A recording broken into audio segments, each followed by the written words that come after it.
मुअज़्ज़ज़ हाज़िरीन जुमा, इस्लामी भाइयों, हर किस्म की हम्दो सना,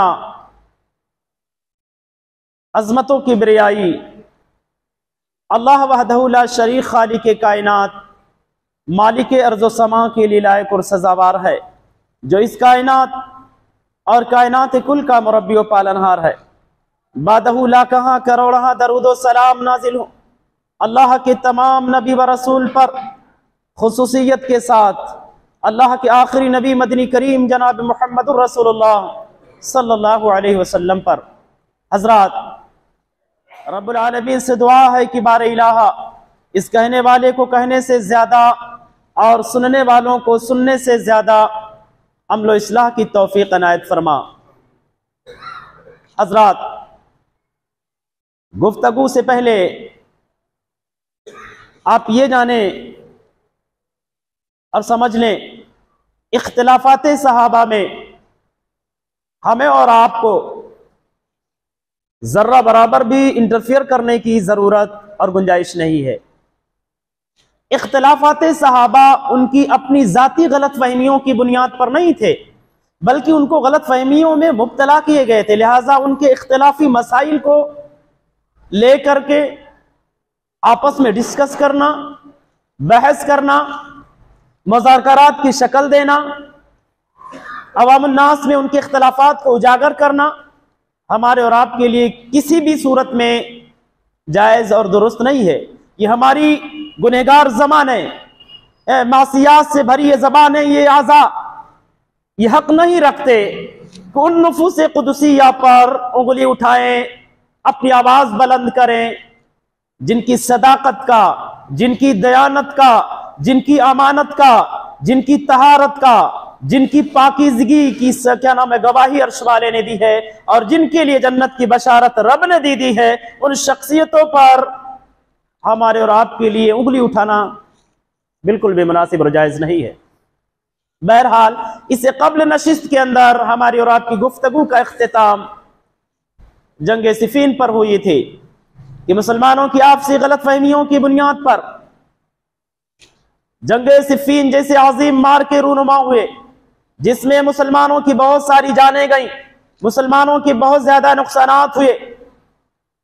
3 दिन तक, 3 रात तक मुसलमान आपस में लड़ते रहे, कटते रहे। मुसलमानों की तलवारों से मुसलमानों की गर्दनें कटती रही, मुसलमानों की तलवारों से मुसलमानों के खून बहते रहे। मुसलमानों के आपसी खून से जंग सिफीन का जो मैदान था, मैदान सिफीन जो है लालाजार होता रहा, सुर्ख होता रहा। 3 दिन के बाद मुसलमानों ने जब मसहफ़े कुरान को, सहीफ़े कुरान को नेज़ों पर जब उछाला, तब जाकर के जंग थमा।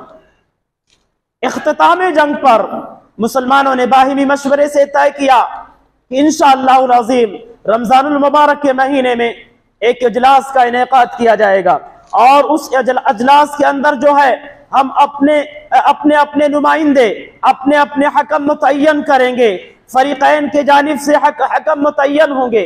वो मुंसिफ जो मुतय्यन किए जाएंगे, जो फैसला करेंगे, उनके फैसले से फरीक़ैन को राजी होना होगा। जंग खत्म हुई, रमजानुल मुबारक का महीना आया। तहकीम सालिसी पर यह मामला मुल्तवी हुआ था। अली इब्न अबी तालिब रज़ियल्लाहु ताला अन्हु ने अपना हकम अबू मूसा अल अशअरी रज़ियल्लाहु ताला अन्हु को मुतय्यन किया। अमीर माविया ने अपना हकम, अपना मुंसिफ अमर इब्न आस रज़ियल्लाहु ताला अन्हु को बनाया। इन दोनों लोगों ने फैसला किया उस इजलास के अंदर, अमीर माविया सरजमीन शाम में गवर्नरी के ओहदे पर फाइज रहेंगे। गवर्नर रहेंगे कहां के? शाम के। अली बिन अबी तालिब ये कूफा में खलीफे के मनसब पर फाइज रहेंगे। दोनों में से किसी को उनके ओहदे से दस्तबरदार नहीं किया जाएगा। इंतकाम कब लिया जाएगा? जब हालात तवाजुन पर हो जाएंगे, खिलाफत जब मुस्तहकम हो जाएगी, खिलाफत के अंदर जब ताकत और कुव्वत पैदा हो जाएगी, खिलाफत जब मजबूत हो जाएगी, तो कातिलीन उस्मान से इंतकाम लिया जाएगा। खुशी खुशी फरीक़ैन अपने अपने शहरों को लौटे। अली बिन अबी तालिब रज़ी अल्लाह तआला अन्हु भी अपने अजीम समंदर की तरह से ठाठे मारते हुए अजीम लश्कर को लेकर के कूफा की तरफ लौटे। एक बात मैं और वाज़ेह कर दूं कि शामियों को कुछ गलत फहमी थी, और वो गलत फहमी अली बिन अबी तालिब की जात के बारे में फैलाई गई थी कि अली बिन अबी तालिब ये उस्मान बिन अफ़्फ़ान के कत्ल से राजी थे, नऊज़ बिल्लाह। जबकि अली बिन अबी तालिब का अपना जाती नजरिया ये था कि कातिलीन उस्मान पर लानत भेज रहे थे, लेकिन वो अगरचे खलीफे वक्त थे, अमीरुल मोमिनीन थे, वक्त के खलीफा थे, लेकिन वो बेबस थे, मजबूर थे। उनके पास इतनी ताकत नहीं थी कि कातिलीन उस्मान से बदला ले सके। आप अंदाजा लगा सकते हैं, आप मजलिस में बैठे हैं, आपको सामईन का उतना अंदाजा नहीं है जितना अंदाजा इस मिंबर पर खड़े रहने वाले शख्सियत को होती है, दाई को होती है, मुबल्लिग को होती है। क्योंकि ये मुबल्लिग, ये दाई जो सामईन से मुखातब होता है, सामईन के तेवर को देखता है, सामईन के नजरियात को पहचानता है, उनके तवज्जो को देखता है, उनके रगबत को देख करके वो समझता है कि यह सामईन किस तवज्जो के साथ, किस नीयत के साथ, किस इरादे के साथ मेरी बातों को सुन रहे हैं, इनके सुनने में सच्चाई कितनी है, सदाकत कितनी है, कितने पाकीज़े जज्बे के साथ ये सुन रहे हैं। वो मुबल्लिग को अंदाजा होता है, वो दाई को अंदाजा होता है, वो खतीब को अंदाजा होता है जो उस खिताबत के मनसब पर फाइज होता है। ऐसे ही खलीफा को अंदाजा होता है कि उसकी जनता जो है, उसकी आवाम जो है, उसके बारे में कैसे नजरियात से मुतहम्मिल है, कैसे नजरियात रखते हैं। लिहाजा अली बिन अबी तालिब जब मनसब खिलाफत पर बैठे, उनको अंदाजा हुआ कि मेरी जनता जो है, मेरी रियाया जो है, ये कौम जो है अभी मेरी नहीं सुनेगी। अगर मैंने कातिलीन उस्मान से बदला लेने के लिए जरा बराबर भी इक़दाम किया तो ये मुझ पर धावा बोल देगी, मुझे भी उसी मकाम तक पहुंचाएगी जिस मकाम पर जो है उस्मान बिन अफ़्फ़ान को इन जालिमों ने पहुंचाया है। इसलिए मजबूरन बेबसी का इजहार करते हुए अली बिन अबी तालिब ने इंतकाम लेने से इनकार करते रहे। इंतकाम लेंगे, लेकिन हालात जब तवाज़ुन पर होंगे, हालात जब बेहतर हो जाएंगे, तब इंतकाम लिया जाएगा। तो आपके जात के बारे में ये किज़्ब बयानी, ये झूठी बातें सरजमीन शाम में, जहां के अमीर माविया गवर्नर थे, शामियों में ये बात पहुंचा दी गई थी। हर शामी के जहन में गलतफहमी डाल दी गई थी, और ये गलतफहमी कूफियों ने डाली थी, कूफा वालों ने, ये गलतफहमी कूफा वालों ने डाली थी कि अली बिन अबी तालिब राजी थे कि उस्मान बिन अफ़्फ़ान कत्ल कर दिए जाए। नऊज़ बिल्लाह सुम्मा नऊज़ बिल्लाह। उन नफूसे कुदसिया जिनके दिल का जायजा अर्श वाले ने ले लिया हो, जिनकी नीयतों का ऐलान अर्श वाले ने कर दिया हो, जिनके दिल पर लिखी हुई बातों को अर्श वाले ने पढ़ा हो, और पढ़ करके अपने मुक़द्दस नबी की सोहबत का शर्फ जिन्हें अता किया हो, उन नफूसे कुदसिया पर उंगली उठाना अल्लाह की कसम किसी इंसान के लिए जायज और ज़ेबा नहीं देता। क्योंकि अर्श वाले ने उनके दिलों को पढ़ा था, पढ़ करके अपने नबी का सच्चा साथी बनाया था। अगर उनके दिलों में कदूरत होती तो रब उन लोगों को अपने नबी का साथी नहीं बनाता। वो शख्सियतें वो शख्सियतें जिनकी पाकीज़गी का ऐलान अल्लाह ने किया हो, दिल में किसी अपने साथी के बारे में बुग़्ज़ रखेंगे, नऊज़ बिल्लाह, फिर तो अर्श से ऐलान हो जाता मेरे पैगंबर ये मुनाफिक है जो तेरे साथ में जिंदगी गुजार रहे हैं। अल्लाह ताला अपने नबी को बता देता कि ये पैगंबर, ये साथ में रहने वाले ये मुखलिस नहीं हैं, तेरे बारे में ये मुखलिस नहीं है, इनके दिलों में कदूरतें हैं, बुग़्ज़ हसद है, कीनो कपट है, बता देता, राज को फाश कर देता। लेकिन वो अच्छे लोग थे, लिहाजा ये गलत फहमी कि वो राजी थे हर शामी के जहन में पहुंचा दी गई। और इस गलत फहमी को जो सेहत का सनद मिला उसके 4 वजूहात थे। ये किज़्ब बयानी यकीन में क्यों बदली, इसे यकीन का मकाम और मर्तबा क्यों मिला इस झूठी बात को, उसकी 4 बुनियादी सबब थे। पहली सबब कि अली बिन अबी तालिब इंतकाम लेने से इनकार कर रहे थे कि अभी इंतकाम नहीं लेंगे। इस झूठी बात को जो सेहत का दर्जा मिला, उसका दूसरा सबब कि अली बिन अबी तालिब ने सरजमीन कूफा को दारुल खिलाफा बनाया मदीना को छोड़ करके, जबकि वही कूफा उन जालिमों की छावनी थी, उनका जमघटा सरजमीन कूफा में था, जिन्होंने उस्मान बिन अफ़्फ़ान को शहीद किया था। और तीसरी सबब जंगे जमल का रूनुमा होना। अली बिन अबी तालिब को थोड़ी गलत फहमी हुई, 10,000 का लश्कर लेकर के क्या नाम है लश्करे तलहा बिन उबैदुल्लाह और इसी तरीके से जुबैर बिन अल-अव्वाम और अम्मा आयशा रज़ियल्लाहु ताला पर हमलावर हुए। और वहां भी मैंने बताया था इससे पहले कि इन्हीं जालिमों ने दोनों को लड़ा दिया था, दोनों जमातों को। तो ये तीसरा सबब जंग जमल का वाक़या हो जाना। और चौथा सबब कि लश्कर अली में उन जालिमों का मौजूद होना जिन्होंने उस्मान बिन अफ़्फ़ान को कत्ल करने में नुमाया किरदार अदा किया था, और दुनिया जानती थी, हर शख्स जानता था कि यही है उस्मान का कातिल, इसी ने मशवरा दिया था, इसी ने प्लान किया था, ये मास्टरमाइंड है, ये कैसा है, सब जानते थे। बात बिल्कुल वाज़ेह थी, छिपी ढकी नहीं थी, क्योंकि उन्होंने एलानिया कत्ल किया था। तकरीबन कमोवेश 40 दिन तक उन्होंने क्या नाम है उस्मान बिन अफ़्फ़ान के खिलाफती आवाज का मुहासरा किया, 40 दिन तक मुहासरे में रखा उनको। तो सबको पता था कि मुहासरा करने वाले कौन है, हमला करने वाले कौन है, घेराबंदी नाकाबंदी करने वाले कौन है। एलानिया तौर पर उन्होंने सब काम किए थे, इसलिए सब जानते थे। तो ये 4 बातें थी जिन्होंने इस झूठी बात को सच्ची बात होने पर बदल दिया, ये बात सच है। तो बहरहाल इन्हीं गलत बयानी की वजह से शामी लोग जो थे अली बिन अबी तालिब के खिलाफ थे। बहरहाल अब ये दोनों फरीकैन अपने अपने शहरों को, कूफा की तरफ लौटे, वो क्या नाम है शाम की तरफ लौटे मकाम सिफ़ीन से। लश्कर अली बिन अबी तालिब से एक गिरोह निकली जिसको खारिजी कहते हैं। ये कहां से पैदा हुए, इन्होंने जन्म कहां से लिया? जंगे सिफ़ीन से लौटते हुए खारिजियों ने जन्म लिया, यहां से निकले।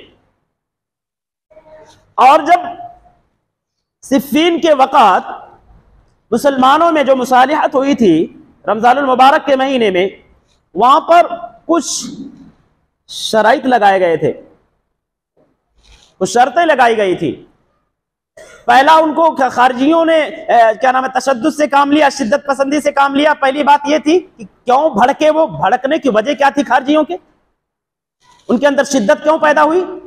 अली बिन अबी तालिब ने, अमीर माविया ने बाहिमी मशवरे से अपना एक नुमाइंदा मुतय्यन कर दिया कि ये जो फैसला करेंगे उस पर राजी होंगे उन जालिमों ने कहा। और ये सब के सब हाफिज कुरान थे,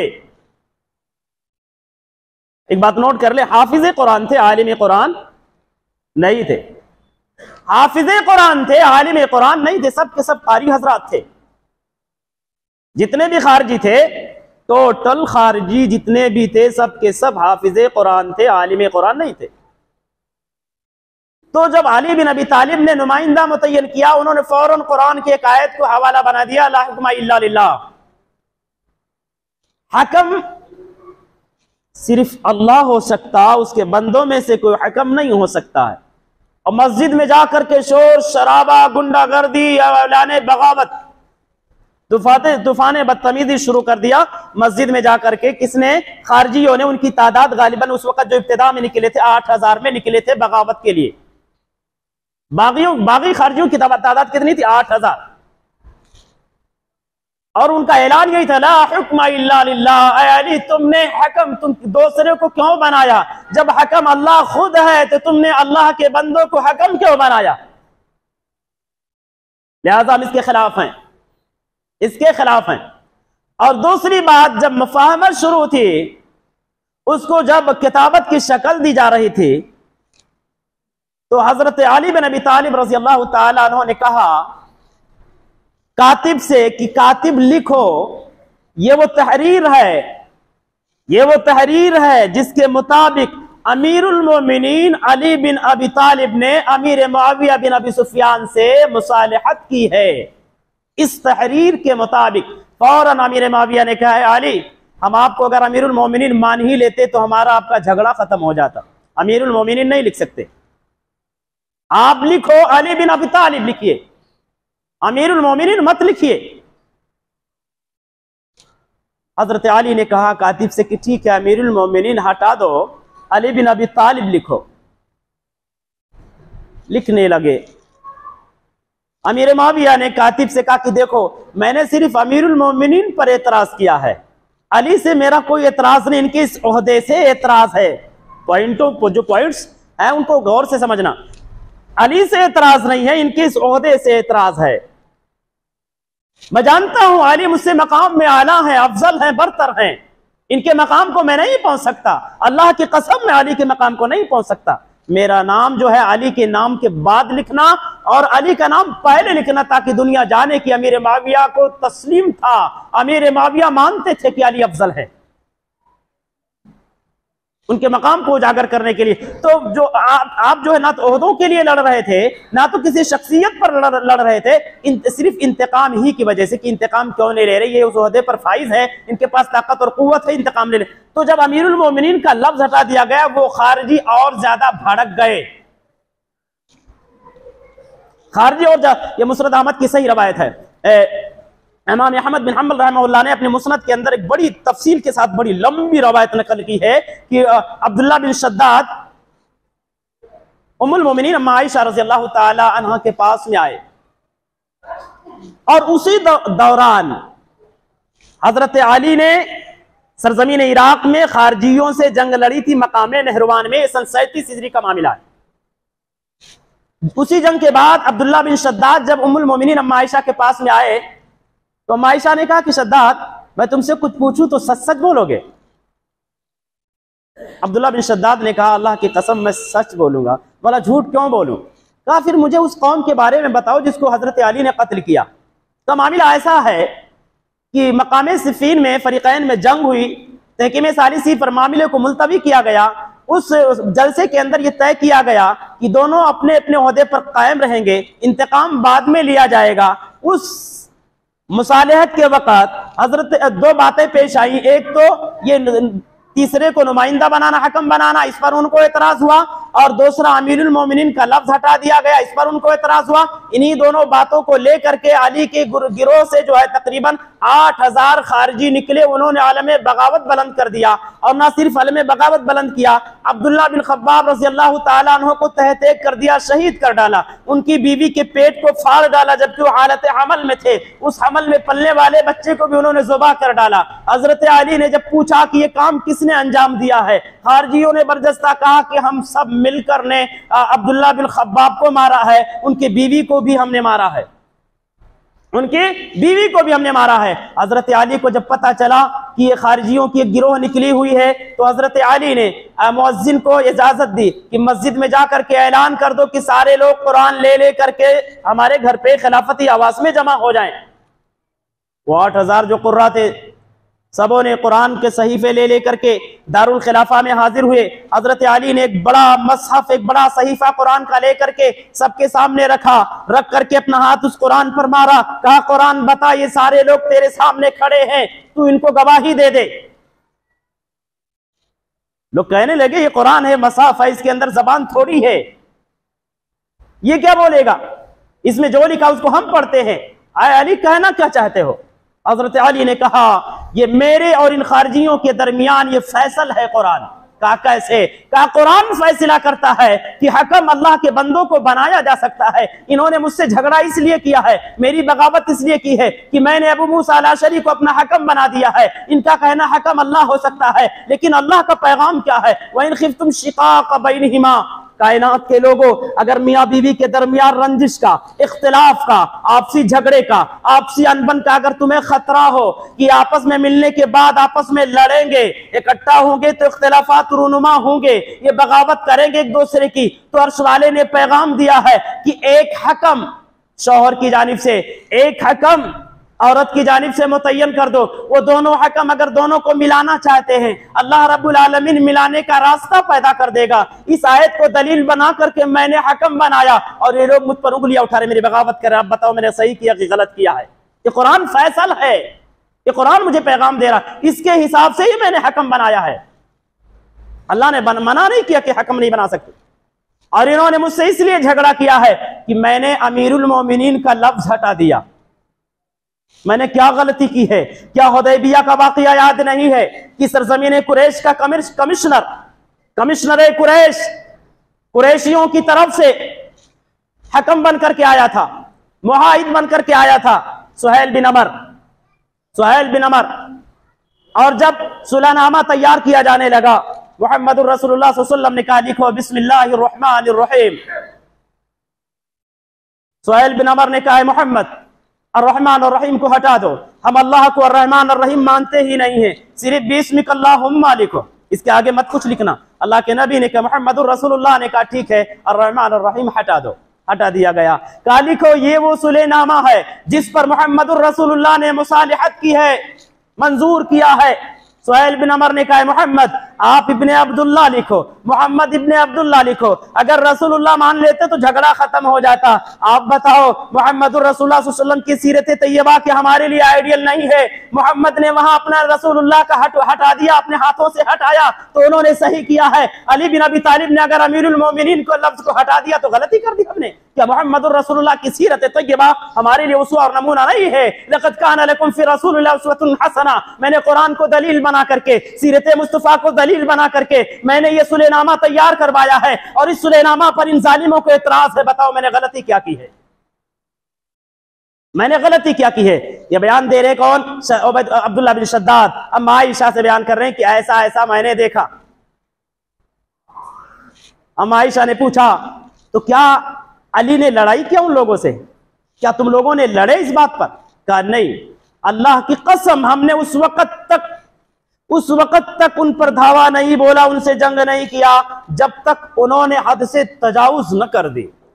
रास्तों पर बैठ जाते, रास्तों के पगडंडियों पर बैठते, आने जाने वालों को कत्ल कर दे, उनके माल लूट लेते, औरतों को छेड़ते, बच्चों को कत्ल करते। उन्होंने बहुत ज्यादा बदतमीजी शुरू कर दी, बहुत ज्यादा जब फितनो फसाद शुरू कर दिया तब जंग हुई। वो भी अभी भी नहीं। अली बिन अबी तालिब रज़ी अल्लाह तआला अन्हु ने हरूरा नामी जगह पर जहां ये खारजी इकट्ठा हुए थे, अब्दुल्लाह इब्ने अब्बास जिनको साहिबे कुरान कहा जाता है, कुरान की बड़ी महारत थी अब्दुल्लाह इब्ने अब्बास रज़ी अल्लाह तआला अन्हु को, बड़ी महारत थी। अल्लाह रब्बुल आलमीन ने बड़ी महारत, बड़ी सलाहियत, बड़ा गहरा इल्म इनको अता किया था। अली बिन अबी तालिब ने अब्दुल्लाह इब्ने अब्बास को कुरान दे करके खारजियों के पास भेजा, जाकर उनको समझाओ। आए 4 दिन तक समझाते रहे। जब खारजियों के पास आए तो इब्नुल कवा नामी एक खतीब था खारजियों में, अपने कौम से मुखातब हुआ, कहा देखो ये अब्दुल्लाह इब्ने अब्बास यही है जिसके बारे में कुरान ने कौमुल खसीमुन यानी झगड़ा भी रोका इनको,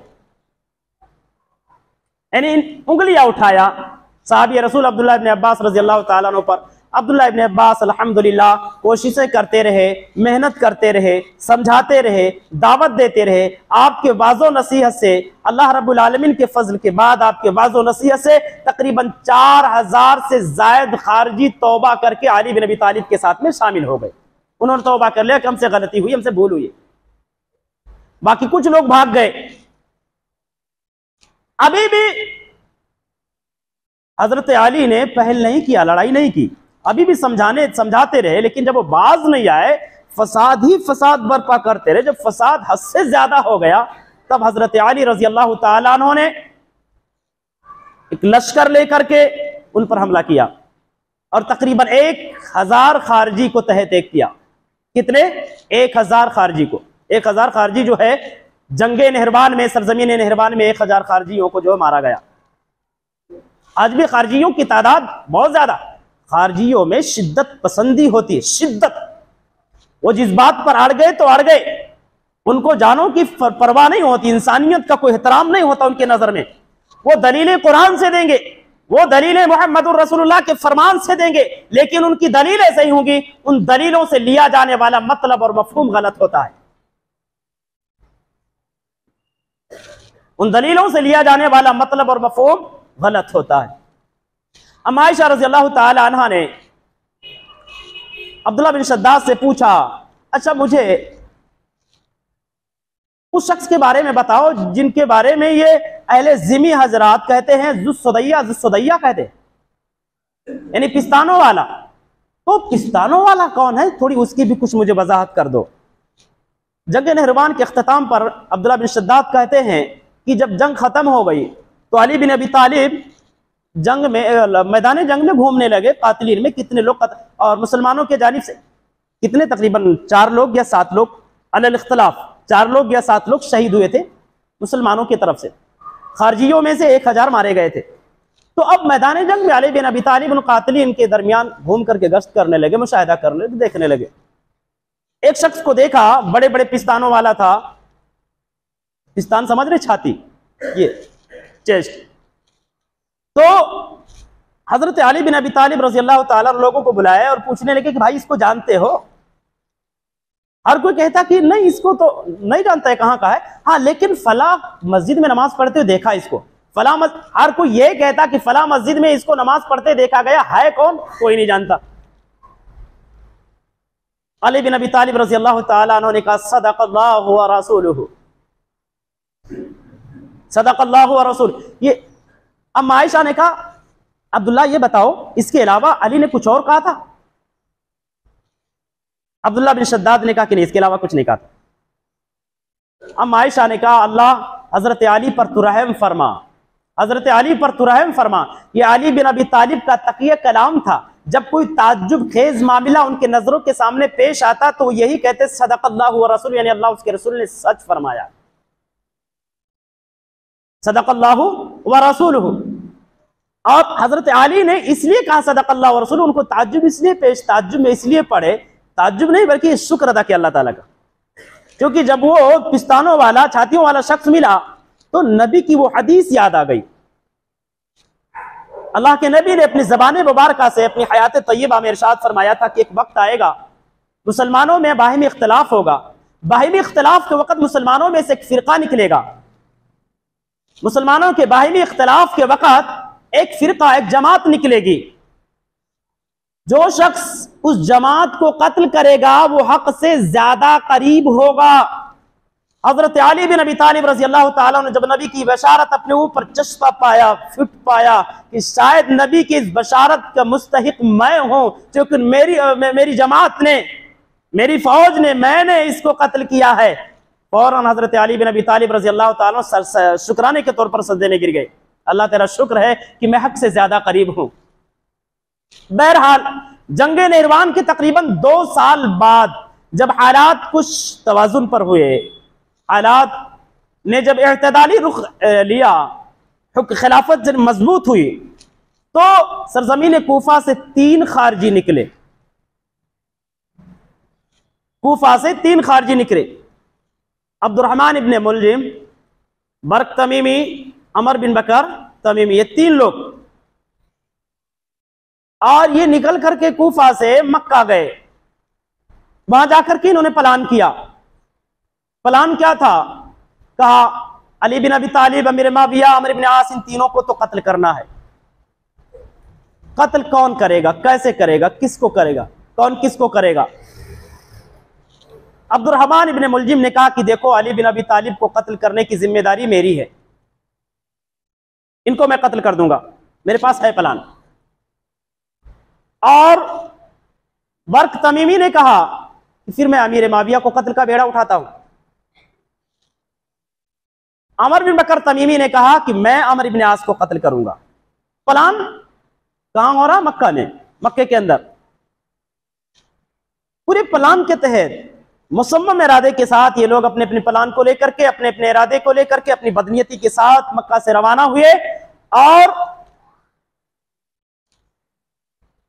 अब्दुर्रहमान इब्ने मुलजिम ने अपने प्लान के तहत गालिबन, जबकि अली बिन अबी तालिब रज़ी अल्लाह ताला अन्हु फजर की इमामत के लिए जा रहे थे, तो उन पर इसने हमला कर दिया नमाज फजर के वक़्त। और उस नेज़े से हमला किया जिसको तकरीबन इसने 1 हफ्ता तक जहर का पान दिया था। 1 हफ्ता तक, जिस नेज़े को 1 हफ्ते तक जहर में डिबो करके रखा था, उस नेज़े से इसने अली बिन अबी तालिब पर हमला कर दिया। हजरत अली बिन अबी तालिब जब जमीन पर गिर करके तड़पने लगे तो कहा अगर मैं बच गया तो इंशाअल्लाह शवाहिद और दलाइल की बुनियाद पर मैं तुझ पर गलबा हासिल करूंगा, लेकिन अगर मैं मर गया, वफात पा गया, तो अपने कौम को आपने नसीहत की कि मेरे वफात के बाद मेरे कत्ल के बदले में इसको कत्ल कर देना, किसासन इसको छोड़ना नहीं। चुनांचे हजरत अली बिन अबी तालिब रज़ी अल्लाह ताला जब शहीद हो गए तो बदले के तौर पर अब्दुर्रहमान इब्ने मुलजिम को कत्ल किया जाने लगा, उसके हाथ को काटा गया। ये बेहिस जमीन पर पड़ा था, इसको एहसास भी नहीं हुआ, जरा बराबर भी तड़पा भी नहीं, कुछ भी नहीं, पड़ा था बेहिस। इसकी आंखों में अंगारे की तरह से सलाइयां डाल दी गई, घुसेड़ दी गई, फिर भी खामोश पर दोनों आंखें पिघल गई, फिर भी कुछ भी एहसास नहीं हो। उसके बाद कहा अब इसकी जबान काटी जाए। जब जबान के काटने का ऐलान हुआ तो रोने लगा, कहने लगा अभी तेरा हाथ काटा गया, एहसास नहीं हुआ, आंखें फोड़ी गई, एहसास नहीं हुआ, और जबान के काटने पर इतना एहसास तुझको क्यों हुआ? उसने कहा मैं डरता हूं कि मेरा कोई भी वक्त अल्लाह के जिक्र से खाली ना गुजरे। इसको कहते खारजियत, अल्लाह के वलियों को कत्ल करना और अल्लाह के जिक्र में हद से आगे बढ़ जाना। एक तरफ अल्लाह को नाराज करना, उसके वलियों को कत्ल करके उसकी गैरत, उसके गजब को क्या नाम है धमकियां देना, चैलेंज करना, और दूसरी तरफ उसी रब को उसका जिक्र करना। क्योंकि उसने कहा कि मैं जानता हूं अली का आला मकाम की हैसियत का नाम है, हजरत अली बहुत ही आला मकाम वाले हैं, अफजल है, लिहाजा मेरा प्लान यह था कि अली को मारने के बाद मैं अल्लाह की इतना ज्यादा जिक्र करूंगा, कसरत से अल्लाह का जिक्र करके अल्लाह को राजी कर लूंगा। अब मेरी जबान ही नहीं रहेगी तो मैं जिक्र कैसे करूंगा? इस पर मैं रो रहा हूं कि जिक्र मैं कैसे करूंगा, अपने रब को कैसे मनाऊंगा अल्लाह के वली के कत्ल पर। बहरहाल बदले में अब्दुर्रहमान इब्ने मुलजिम को भी कत्ल कर दिया गया। इधर सरजमीन मिस्र में अमर इब्ने आस रजी अल्लाह तआला अन्हु पर हमला किया। किसने? अमर बिन बकर तमीमी ने। नमाज फजर के वक्त वहां भी हमला कर दिया उसने। लेकिन इत्तेफाक ऐसा कि हजरत अमर इब्ने आस रजी अल्लाह तआला अन्हु का पेट गड़बड़ था, इसलिए वो इमामत के लिए नहीं आए थे। उनका जो नायब इमाम था इब्ने खारजा नामी शख्स, वो इमामत करा रहे थे। इसने जाकर के हमला कर दिया और उनको शहीद कर डाला। लोगों ने पकड़ा, कहा तुमने क्या कर डाला? कहा मेरा प्लान अमर इब्ने आस को मारना था। कहा अमर इब्ने आस नहीं बल्कि ये इब्ने खारजा हैं। इब्ने खारजा, ये खारजा बिन अबी हबीब तमीमी, खारजा बिन हबीब हैं, ये अमर इब्ने आस नहीं है। कहा मेरा प्लान अमर इब्ने आस को मारना था। बहरहाल किसास में अमर को भी मार दिया गया। इधर सरजमीन शाम में अमीर माविया रज़ी अल्लाह तआला अन्हु पर हमला किया। किसने? तमीमी ने। उसने भी फजर नफ की नमाज के वक्त आप पर हमला कर दिया। आप इलाज के बाद बच गए, लेकिन आपका जो क्या नाम है शर्मगाह जो था वो कट गया था, यानी शर्मगाह की जो नस थी वो कट गई थी अमीर माविया ने। तो बहरहाल ये तीनों ने, जिन्होंने हजरत अली रजी अल्लाह तआला, अमीर माविया रजी अल्लाह तआला, अमर इब्ने आस रजी अल्लाह तआला को कत्ल किया, हमला किया, इन तीनों को बदले में कत्ल कर दिया गया। बहरहाल तो इन तमाम इख्तलाफात का लब्बे लुबाब यह है कि मुसलमानों के दरमियान, जमाते सहाबा में के दरमियान जो है गलत फहमियां पैदा की गई थी।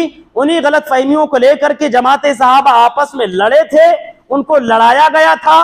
किसी खिलाफत के लालच में, ओहदे के लालच में, कुर्सी के लालच में वो लड़े नहीं थे।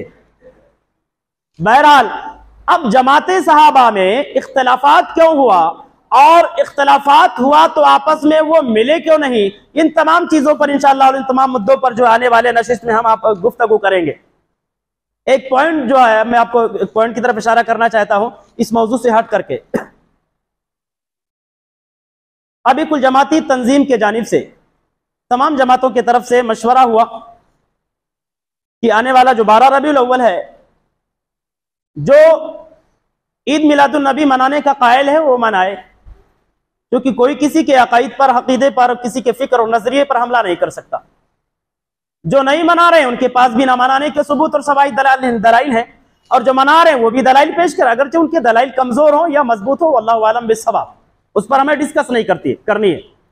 तो जो मना रहे हैं वो कोई भी ऐसा कदम ना उठाएं जिससे इस्लाम और अहले इस्लाम को बदनामी मिले, शर्मिंदगी लायक हो, जैसे डीजे बजाना, नाचना गाना, यानी कोई भी। वहां पर ऐसे मुद्दे भी बयान किए गए थे कि ईद मिलादुन नबी के दिन, ईद मिलादुन नबी का जो दिन इस साल आ रहा है वो सोमवार का दिन, और अल्लाह के नबी सोम का दिन, अपने विलादत के दिन का रोजा रखते थे। लिहाजा ईद मिलादुन नबी मनाने का बेहतर तरीका यह है कि सारे लोग रोजा रखें, रोजे से रहो, जाओ मना लो ईद मिलादुन नबी। शरबतें मत बनाओ, शरबतें बना करके पुलाव और बिरयानियां, तमाम चीजें पकवान पका करके गलत तरीके इख्तियार मत करो, रोजा रहो। रोजा नबी को महबूब अमल था, हर सोमवार के दिन रोजा रखते थे, रोजे का सवाब भी मिलेगा और नबी के सीरत पर अमल करने का सवाब मिलेगा। लेकिन ये डीजे तमाम चीजों से जो है बचा जाए, ये इस्लामिक तरीका नहीं है। हमारे नबी नाच और गानों को मिटाने के लिए आए थे और उन्हीं के नाम पर तुम नाच रहे हो, गा रहे हो, ठुमके लगा रहे हो, डीजे बजा रहे हो, और वो भी कितने कितने रुपए के क्या नाम है डीजे बजा। यानी एक तखमीने के मुताबिक जो अंदाजा लगाया गया है 2 करोड़ से जायद का डीजे तकरीबन हफ्ता दिन पहले बुक हो चुका था। 2 करोड़ रुपए से जायद अभी कुछ बाकी थे। ये आकोट के लेवल की बात मैं कर रहा हूं। आकोट से बाहर कितने होते होंगे। कौम का पैसा, जमीयत जमात का पैसा किस तरीके से नाजायज तरीके से जगह में बहाया जा रहा है, फेंका जा रहा है। आप अंदाजा लगाओ कि एक शहर की बात है कि 2 करोड़ से जायद के डीजे इस आकोट के शहर में बुक हो चुके, तो इस पर पाबंदी लगाया जाए। हम तमाम जमात के मुसलमानों को मिल करके एकजुट होकर के नहीं कुछ कर सकते हैं, तो कम से कम ये गलत तरीका, ये फसादी, ये फितना वाला ये नजरिया, तो इस पर तो बंद लगाया जा सकता है। क्योंकि हर कोई मानता, वो अहले हदीस जमात का हो, सुन्नी जमात का हो, तबलीगी जमात का हो, तब जमात इस्लामी जमात का हो, किसी भी जमात का मानने वाला हो, हर शख्स का मानना है, अगर वो आलिम दीन है तो हर जमात के उलमा का कहना है कि हमारा मजहब इस्लाम नाच और गानों से मुबर्रा है। नाच और गानों का मजहब इस्लाम में दूर दूर तक कोई ताल्लुक और कोई तसव्वुर नहीं है। तो बहरहाल हमें और आपको कोशिश करना है कि हम अपने नौजवान साथियों को उस दिन के नाचने और गाने से, उस दिन डीजों में शिरकत करने से रोके, मना करें। हमें नहीं शरीक होना। हम पूरे आकोट को अगर नहीं मना कर सकते तो कम से कम अपने 2-4 दोस्तों को तो मना कर सकते हैं। अब अगर ये मेरी बात क्या नाम है 200-400 लोग सुनने, 400 लोग अपने अपने 2-2 लोगों को मना करेंगे तो कितने, तकरीबन 1200-1500 लोग हो जाएंगे। यानी 1200-1500 लोगों को हम बचा सकते हैं अपनी जिम्मेदारी के तहत। ऐसे हर मस्जिद में इतने इतने लोग, पता है चला पूरे आकोट के लोग इस गलत चीज से, इस फसादी विवादित चीज से बच सकते हैं इंशाअल्लाह। अच्छी चीज नहीं है। तो इंशाअल्लाह हम सब मिलकर के इस गलत चीज को रोकने की और उससे बचने की और बचाने की और उससे इस्तेमाल करने की कोशिश करेंगे इंशाअल्लाह। इतना दिल दबा कर क्यों बोल रहे हैं? खोल करके बोलिए। अच्छा काम है, गलत काम थोड़ो है ना। क्योंकि आप खुद बताओ, जिस दिन हमारे नबी की विलादत हुई, नबी के नाम पर नाचना गाना डीजे बजाना, ये कोई जमात, किसी भी जमात का ये की तालीम नहीं। अल्लाह की कसम, किसी जमात का मानने वाला होगा वो सिर्फ अपने जमात को बदनाम कर रहा है। उसके जमात का ये हुक्म और ये तालीम नहीं। किसी भी जमात को मानता है वो, उसकी जमात थोड़े कहती कि अपने नबी की मुखालिफत करो। आप किसी भी जमात, किसी भी फिक्र के हो, किसी भी नजरिए, किसी भी मसलक के हो, आपका मसलक इस बात की तालीम नहीं देता आप मुखालिफत, नबी की मुखालिफत में से आगे बढ़ो या नबी की मुखालिफत करो, बिल्कुल भी नहीं। हर जमात में कुछ ऐसे कमफहम और कुछ ऐसे जाहिल लोग होते हैं, उजड़ किस्म के लोग होते हैं हर जमात में, जो पूरी जमात को बदनाम करने का सबब बनते हैं। पूरी जमात का नजरिया नहीं होता, जमात में 2-4 होते हैं। मैंने इससे पहले कहा था कि उस दिन जब बात आई कि जब अहले सुन्नत वल जमात के लोग नाचते हैं, तो वहां जितने भी उलमा थे उन्होंने कहा कि वो अहले सुन्नत वल जमात का फर्द हो ही नहीं सकता जो नाचेगा। ये सियासी लीडरों या ठेकेदारों की जानिब से ये गड़े हुए हैं, जो कि इलेक्शन में उनको कामयाबी हासिल करना, नचवाएंगे ना तो जीतेंगे कैसे, है ना। तो ये उनके नाम में नाजायज हराम पैसे रहते हैं। अब हराम कमा करके अपने जेब को भर लिए होंगे तो वो कहां खर्च करेंगे? ऐसे ही गलत तरीकों से खर्च करेंगे। नबी के मुखालिफत और बगावत और अदावत में खर्च नहीं करेंगे तो कहां खर्च करेंगे? मेरी बात थोड़ी तल्ख लगेगी, लेकिन मैं जानता हूं सिर्फ ये आपको लग सकती है, लेकिन उससे मुझे कुछ फर्क नहीं पड़ सकता इंशाअल्लाह, कितनों भी बुरी लगे। लेकिन ये इन्हीं सियासी लीडरों की जानिब से ये सारे गलत काम अंजाम दिए जाते हैं। हमें समझना चाहिए और ऐसे गलत कामों से बचना चाहिए। अल्लाह से दुआ करते हैं कि अल्लाह ताला हमें और आपको सही समझ अता फरमाए। हमारे जो भी भाई दुनिया से जा चुके हैं, जो हालत ईमान में, अल्लाह उनको जो है उनके कब्र में जो है करवट उन्हें सुकून और राहत अता फरमा। अल्लाह उनके लिए नजात का जरिया बना, उनके औलाद को नेकियों की तौफीक दे ताकि अपने वालिदैन के लिए नजात का जरिया बन सके। अल्लाह जब तक हम सब कुछ दुनिया के अंदर जिंदा रखा, इस किताबुल्लाह सुन्नत रसूलुल्लाह सल्लल्लाहु अलैहि वसल्लम के मुताबिक जिंदा रख। बिलखुसूस हम तमाम मुसलमानों को जमात साहबा का दिफा करने वाला बना। जमात साहबा पर जो भी उंगलियां उठा रहे हैं, अल्लाह हम तमाम मुसलमानों को मिल करके उनकी हिमायती बना दे। और जब तक इस दुनिया के अंदर जिंदा रखा, इस किताबुल्लाह सुन्नत रसूलुल्लाह सल्लल्लाहु अलैहि वसल्लम के मुताबिक जिंदा रख। और जब हम सब का खात्मा ईमान बिल खैर व आमीन तक़ब्बल या रब्बल आलमीन। बारकल्लाहु लना व लकुम फिल कुरान अज़ीम व नफ़अनी व इय्याकुम बिल आयति व ज़िक्रिल हकीम व तआला जवादुन करीमुन मलकुम रऊफ़ुर रहीम।